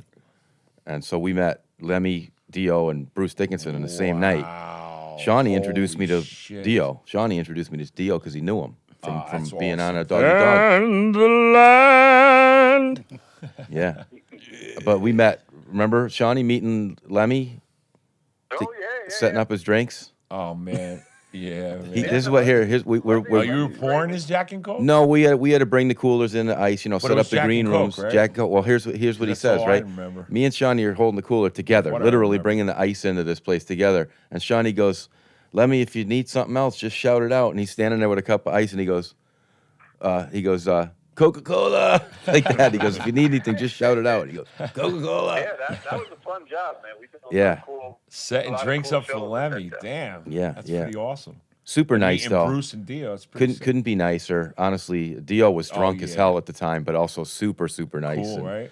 You know, And how was Bruce? Bruce was great, right? Shawnee, Wow. he was it was his wife's birthday party. Dude, he's still a beast on stage, man. That dude runs all over the goddamn stage. I just saw Yeah. Maiden last year with I took my wife to her first metal show. It was Iron Maiden. She was like, Oh, that's a "Holy good shit." one. Yeah, she's Colombian, so she's not used to that shit. Yeah. Salsa usually. Well, hey, He's got it Dan, going what was on. your most proudest or finest moment, you think? Well- funnest, experience musically, The funnest experience I ever had, or most memorable, whatever. Yeah. show wise. Yeah. Well, no. The most fun I ever had at a show was when we played the first big New York show that Dog Eat Dog played was the Academy Theater gig with Oh, yeah. With Onyx, Bio. Biohazard, Oh. and Clutch and us. Wow. But Nice. we actually wound up going on right before they actually moved. We actually went on second. But I said it even when I talked to Drew Stone for the New York Hardcore Yeah, nice. Chronicles. It Yeah, just I saw popped that. in my mind. But that, I mean, and played much bigger shows and festivals or whatever. But the reality is that was like the most fun I had at a gig because that was the time when I was like, our EP just came out, the Warren EP just came out like a week before that. And we were definitely supposed to go on first that night. And then we got moved for whatever reason. But that show was probably the most influential and or like my favorite show that I've ever played. It just happens to be that Dog Eat Dog show. You know? I mean, that's a great show. It really Bottom was. Like, line. it's not, Wow. you know. Onyx and Biohazard? Yeah. You Yeah. kidding me, man? Well, that's when we were talking about Stigma. I was trying to say like we met at another festival on that same tour when I was with Rhythm Trip and Propane and Marauder on the same tour. We met in Poland, and we played at this university that was actually there was an island that held like 20,000 people on it, and we met. We just all happened to tours collided and all met at this festival. And who's there? It's Madball, Typo Negative. Who else was on that? Remember, A Life Life of Agony. Yeah, and we were on tour, Propane Roller, all of us. So it's like all of a sudden New York and Jersey just came and met. Yeah. And there's Vinny is on the tour with Madball just hanging out, and he's coming. That's what I was saying, man. It's a trip. Like that was one of the most fun moments that I had. Doing stuff and doing music, it's just great to and blessed that we've all got to do some amazing things and keep doing it, man. I mean, so you're pretty semi-retired right now. What are you doing? You gonna fire up that SG when he sends it to you, or what? Sean? Well, I mean, I got a guitar sitting next to me all the time when I get home. It's just, Yeah. down here, I'd end up being in Leonard Skinner or something. There you go, Molly Hatchet. You have to play leads. No offense, Larry. Yeah, You have to play leads to be in offense, that like- band, though, Shawnee. Leads or at least slide guitar. Hey, man. So, Sean, it was great to Wait. hear from you, Don't cut man. them off. I wanna, No, now I'm that not- I got I'm I not got gonna both cut of him these off. guys Go here. ahead, go ahead. Now that I got both of these guys here at the Zeus same getting mad. time. Go ahead. How did you guys introduce a saxophone player Yeah. into Doggy Dog? How did it? Yeah, which a was permanent awesome. saxophone player or just a saxophone? No, the player? whole. Well, It was called for on a song, I'm sure. no, it was Strip Song, and Kevin Riley who used to hang out, and Doug Wilson also. But I mean, Kevin it Riley, I happened think, because of had the a song. sax. You wanted it, yeah, you wanted it on was a the song. song. And that's how it happens. And that's how it happened. Absolutely. And then after I've that, used many sax for players on sure, because Catch-22 sax Sean, players. tell me if I'm wrong, but Sean was like, I think Sean was the guy who was like, I don't want to have horns on all of our songs, but I definitely thought that the horns could add some. It was like, it was that It's time. different. It was like hardcore, little metal. Me and John Connor really liked hip hop. I mean, I yeah. love Ice Cube. Like, to me, the guy is like, everybody else can just go away. Like, Cube's he's the bomb. greatest, you Right. know. And I was into it, and I don't think I'm wrong when I said, like, like Dog Eat Dog, really, I was like, these guys had already written a couple of songs. Like, I was doing the Mucky Pup tour and whatever, came home, and Sean probably was the first guy that was like, come down. Like, we're jamming in Dave's basement. You got to listen. We got this band called F Troop, and we got a couple songs. And Cowie. they played this song called Funnel King, probably about 3 times faster than we recorded it. But when I heard the song, I was like, I really dig that, but why don't you play it a little bit slower? But regardless, Dog Eat Dog was like Dave and Sean and John starting to do something on their own. I came home, they invited me down. I heard that song. I had wanted to really write way more like hardcore style, like real, like put together songs. We were all really influenced by Leeway and that whole genre of like, Homie the hardcore. riff, man, like, and it was like a perfect storm of like I all remember the Token what we were Etchy. listening Token to. Etchy was the Like shit. I say all the time, like Mucky Pup was massively influenced by thrash metal and the Dead Kennedys because that's what I was totally listening to at the time. I actually got into I like got to play Anthrax. with Leeway back in the day at an MOD show. I believe it was I forget who the open headline. I got the flyer somewhere, but that was Eddie back in the day, man. Too was just seeing him. He was definitely one of those kids that just set it off, man. Yeah. One of those. He's a one of great those- entertainer, man. Yeah. and Front he's man. super talented. Oh, totally. But man. Yeah. but I think it was a combination. And my second favorite musical event or timing or thing was just me, Sean, Dave, and John Sean, you're always included. in. That's why I said he's the Pope of I'm hardcore. telling you, You're the there Pope of was hardcore, nothing as we better than being in the basement and like slugging it out, like just sweating our nuts off, snicking beer in Dave's basement, and writing and putting Puffing a together, little spliffage. really putting together the sound of that band. The ickiest of the stick. You know what I mean? Icky. Like it's not guys always aren't about weak the guys. shows; it's about how you created it. Yeah. You know what I'm saying? Yeah, So, absolutely. we figured out the saxophone you know what? thing. Like How'd you I guys get said- Daryl Green to do that breakdown on the Who's the King? Daryl Green. I mean, Daryl Jennifer. Daryl Jennifer. He gave me Daryl Green. Who's Dal Green? I have no. Well, Well, don't- he was a cornerback for the for real. The Washington Redskins, I think. Right? Sean, you Football tell him. because of Dan. The Dan. Dan's coaching all the time. Sean, you tell him how Daryl Jennifer wound up. I mean, I know how, but go ahead. Well, we said before that if we were to hand off the football, it would be to Zeus. We'll just follow him. That's it. That's it. Oh, wait. Zeus. Starting left tackle, Knock it out boy. the shoulders. No doubt. So what was that? I'm sorry, guys. Daryl Jennifer. Daryl How he Jennifer. did the Who's the King. Yeah, how'd that happen?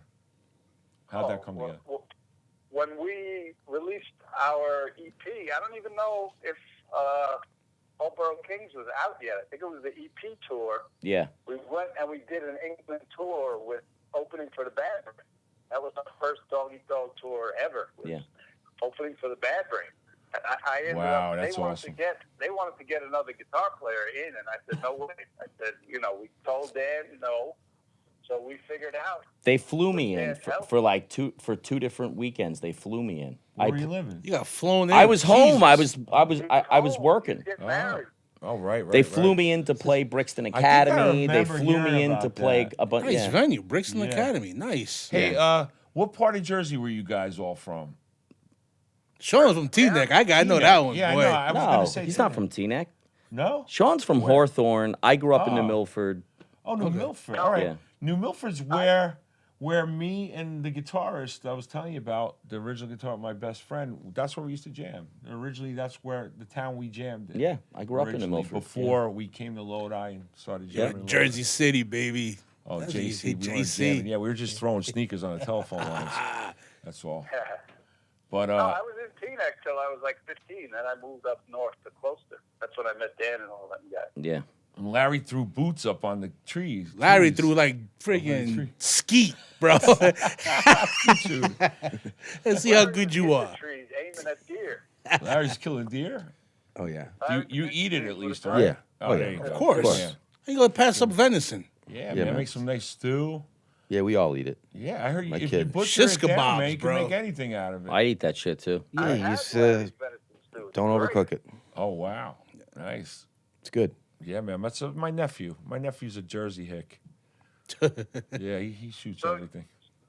So And that's he's- what happened with Darryl. We were on tour with Darryl, and we got to be really good friends with those guys. And when we came back, we were doing the Marlboro King record in Conshohocken. What the hell is that? Oh no, that was the No, place- Connecticut. I'm sorry, Connecticut. Connecticut, yeah. So he had the idea. I don't know. I think it was John's idea. John was into dancehall reggae and stuff, and Darryl he'd been doing that for himself. So we got in touch with Darryl, and he said he would love to do it. So I hopped in my car with Kevin Riley, who was like 12 years old back then.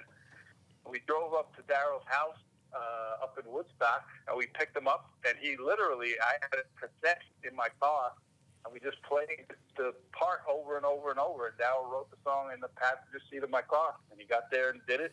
And that's history. Nice, man. Sean, did you ever see Sean's car? It's like a What were boombox you with four driving, wheels. Sean? The boombox with four Batmobile. wheels. Batmobile. Hatchback. Got 87 speakers in it. Yeah. You didn't have one of those cars, those Dude. ghetto fabulous cars, the short low riders. That's exactly what he That's got. exactly what Yeah, it that's is. what I had. Holy shit! The You're best one Spanish? is like, dude, you got to see my car. Oh, that's a nice car. You're no, Spanish get like in it. Zeus over here. Get in my car. little Honda hatchback, really? This guy could have bought 2 Mercedes. And blows For my all ears the out. money. It's nothing but a money pit. It's a money The pit, fucking man. thing. Oh my god. Awesome. Fuck your Batmobile. Yeah. Do yourself a favor and sell Should have it. kept the money in the bank. Yeah, right. We all say that. You know? Yeah. Hey, Well, Shoulda, woulda, I coulda. didn't have, I still got a couple bucks left over because I didn't have to send 3 kids to college. Yeah. there you go. that's Hey, true. but Wow. That's Ken- why. That's why. Thank you. That's why I'm I gonna work just till got I'm done dead. with my first one, so I mean Wait. my only one, but he's done. Ken Hickey Thank still God. owes you money, though, right? When he stiffed you in Paris, he told me, hell, in Germany. Uh-oh. Someone owes you money, Zeus is saying. I'll collect for him. Oh, yeah, I used to do that. Collections. Is he there? Did we lose you? Oh, me? Oh, I thought my phone died, Sean. Yeah, tell him I'll collect for him. Ken Hickey owes him money. Owes him like 30 Zeus bucks. says Ken Hickey owes you money. He's gonna go do Cam, the we're collection. calling you out, bro. Yo, Kenny Hickey took my money in See? Paris. And he Took said, his "I'm money in going on a beer Paris. run. Who wants beer?" So I Never said, seen him "Yeah." again. Gave- I know where to gave find him him. a bunch of money, like $70. And, With that was interest, at the that's AOA like Baseball 32,000. Mart. Right That's the now. Mercedes Benz right there. Yeah, there's your Mercedes. Yeah. At least a Kenny C took class, over my bro. money. But Zeus gets 10%. That's my friend. I do it for Yes, free. he can have That's my half. brother. Oh no, he said you could have half if you get Oh, dude. $35. Man. That's not bad. Sean. That's all right. Sean, Yo, what did you think of Before My Time? The version I sent you. I thought it was great. I mean, you've been sending me some rough stuff, and I told you I liked the direction, I liked the sound of it, but that thing you just sent me sounds fucking incredible. I should have listened to it before the interview, and I didn't get a chance. I was just crazy today. But yeah, I'm gonna definitely pump that up. Killer. I think it needed a little more Larry, but you know. I like the way that sounds. We Larry just, There's likes other that. shit We all coming. could use a little we just more did Larry. that edit last night. Yeah, More there's Larry more. in our lives. There's more stuff coming. Yeah. There's more stuff coming. That's it. Yeah, I think it's great. And you know what? I know one thing for sure. Don't get all embarrassed, Larry. Uh-oh. But Larry is a guy that not only have I played with, but I've been really good friends with Larry for many, many years. And I know Larry is very happy about working with Dan and being in a band that he really is behind. So, Larry, Yeah, man. you know, Larry said he's very happy with it too, Dan. just So Awesome. you know. Well, that's good to hear. And he's a good bartender. Oh, retired. Retired. Ex. Retired. you Retired can never bartender. retire from being a bartender. Yes, you can. Fetching your I drink. have. Dealing with all You don't of shine- us You don't shine degenerates. shoes no more. What's Bring your shine box to work. he used to be he was in my You don't bar shine shoes no more. probably every shift I worked for 12 fucking years. Shawnee was in on at least Sean's part of it. fucking- Not Sean, drinking, just with that hanging name- out. Yeah. Just hanging out. Sean, Just hanging your out. last name? What are you? You're a Mick like me, ain't it? That's correct, sir. Kilkenny. Yeah. What the hell? Kenny. Are you the guy who's on South Park killing Kenny all the time? No, but you know what?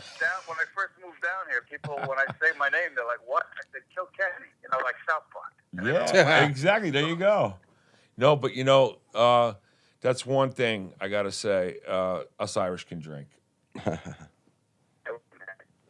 And Larry could say fact to that. Obviously, said he served you many.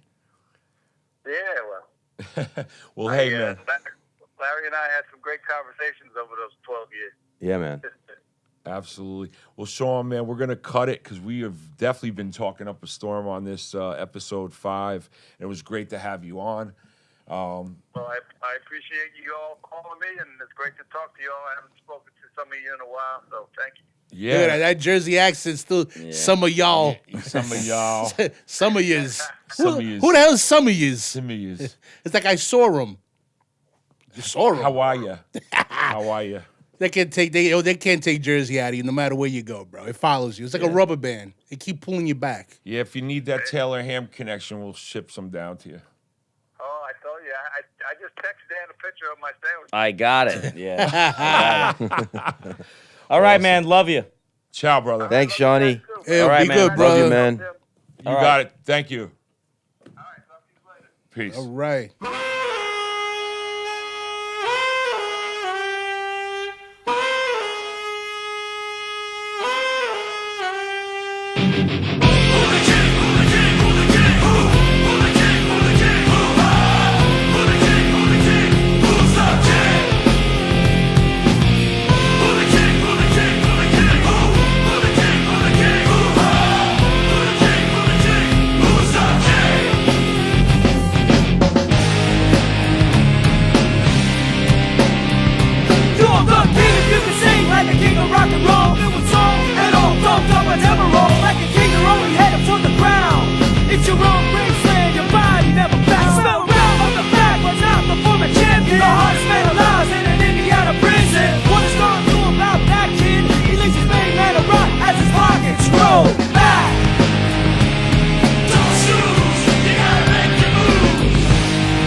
That was Sean Kilkenny. Boy. And man, it's been a great time today, man.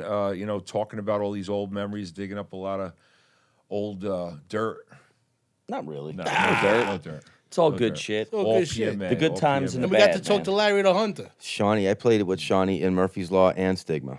We went to Europe with me and Shawnee went to Europe together with Nice. Stigma. Yeah. For Stomper 98 and Old Firm Casuals, Awesome. which was cool. Yeah, man. I mean, you could tell, well, just what you said before, like, the friendship and the bond you guys all have. It's like it's unquestionable. It's like unbreakable, you know what I mean? Like, I mean, Sean's been one of my best friends my whole life. He's been one of Larry's friends his whole life. That doesn't, Yeah. no matter, see, this is the difference. Like, with guys, nothing matters. Like, you ever notice, like, you could see a friend of yours you haven't seen in 8 years, and you're like, you're Yeah. still like, hey, that's one there. of my great friends. Yeah. Like, guys don't, they're not like, women like, oh, I don't talk to them anymore. Oh, yeah. You know what I'm saying? But like, I guys, carried it's that just shit for different, years. man. Yeah. Like I say all the Break. time, I have only like We're easier I with that. I have less than a handful of great friends, right? John Millens That's has been my typical of best friend everybody. my entire life, right? But I have like thousands of acquaintances, and they're all my friends. Yes, like yes. you know. Yes.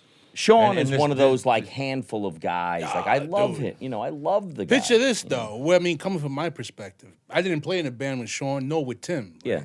So being a fan of Doggy Dog, Yeah. I go to Louise and Jerry's one night. There he is. There he is. And I walk right past him. I'm like, this guy looks familiar. Again, going back to that Yeah. video Yeah. from Roadrunner Records. Yeah. I discovered you guys in '92 and Black Train Jack. Yeah. Oh, it's Those awesome guys- band. Black Train Jack was a great Awesome. band. Those guys were phenomenal. Right? What And happened with that? I What have was no the idea. deal? Was it just like they just didn't sell? I guess I don't know. But I don't know. It was a records very. and It was that you want to talk about a little bit ahead of your time. That's the deal. I think Very it's a little ahead, a of little their late, time. Yeah. depending. And Yeah. you know what it was? That was just Howie Abrams saying, "I dig this. I did." Like They were he great. right, Yeah, man. right. So, he you just know- he found stuff that was a little bit unique at the time, whatever the time was. You know. So here I The am. whole thing he did with In Effect Records, same thing. I just listened to his podcast again. He did another podcast with on the Brooklyn Blast Furnace, right? Like, Damn, he got down with that too. just In Effect, how that all happened. Like the history of all this stuff is just incredible. Of like how it happens, you Right, know? right. And that's the thing with Yeah, like this, yeah, even this yeah. podcast. Like, Yeah. you got to keep pushing because people love. There are people that want to hear what. It doesn't matter who Well- your guests are. well, different time periods. Yeah, what, yeah, how absolutely, shit man. happened. Fake Book just Fake Book. finally Yeah.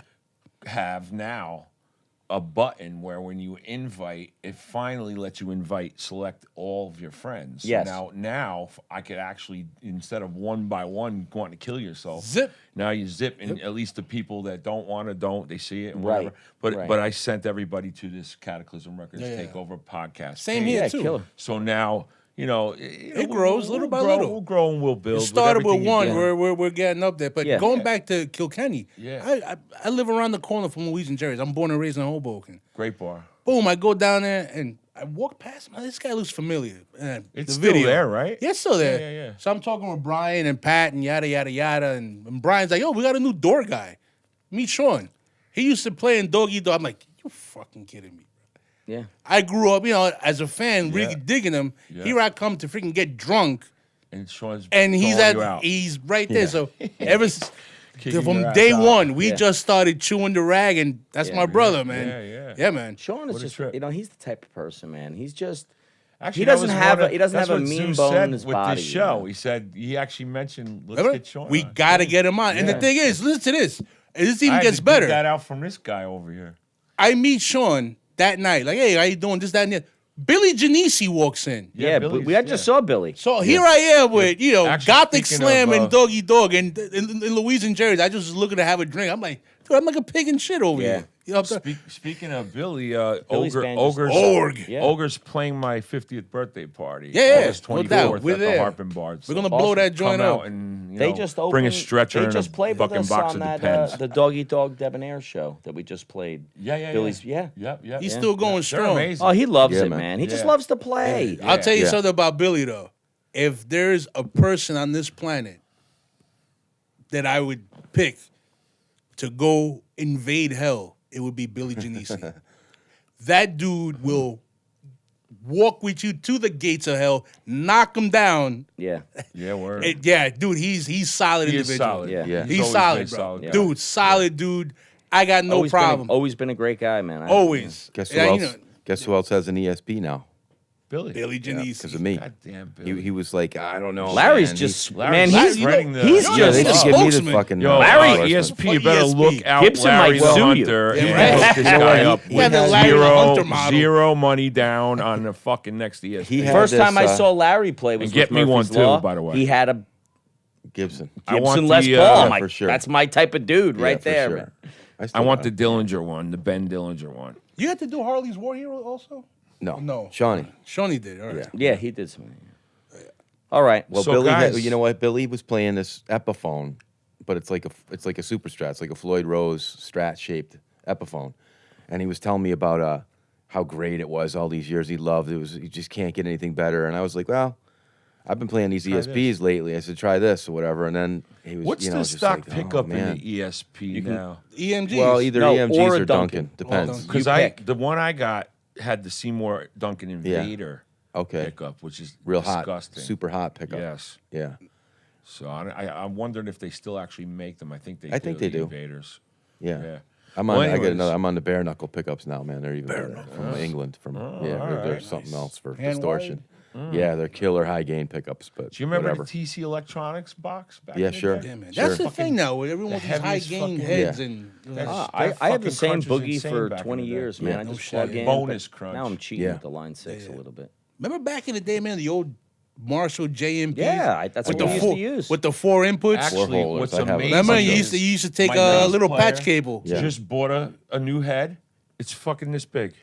Oh yeah. You seen the one I got? I know, My but bass everything head. is compact now, which Yeah. is amazing because Yeah. I'm lugging around. I'll show you when we leave. We're gonna leave right now. Actually, we're gonna wrap the show up, but I will show you guys outside. We that. better because my wife's Yeah. going to cut Yeah, me. we're It was gonna like, get- this is what you carry Everyone's to gonna a get in show? I showed him trouble. my bass. I know Hey it's man, TC it's been a Electronics. hell Yeah. of a 100 bucks. podcast, Right. Little thing about Amazing. this size. guys. It's been a great time. Hell of a podcast. Pleasure Thanks, man. having you on, Larry. Yeah, and thanks for having us Dan. come in for sure. man. And to the staff here at IMP, thank you for Yep, dealing thank you with guys. us, Patient. bullshitting. Absolutely. Thank Chris you. And thank you Cameras. for all the high tech, Chris Yeah. cameras. Dude, Man, All right, man. a pleasure. this nobody wraps moves, up. nobody gets hurt. That's right. Nobody Nobody move. moves, Nobody nobody gets gets hurt. Booyah. All right, man. That's it. Episode 5's a wrap. Peace.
Joe!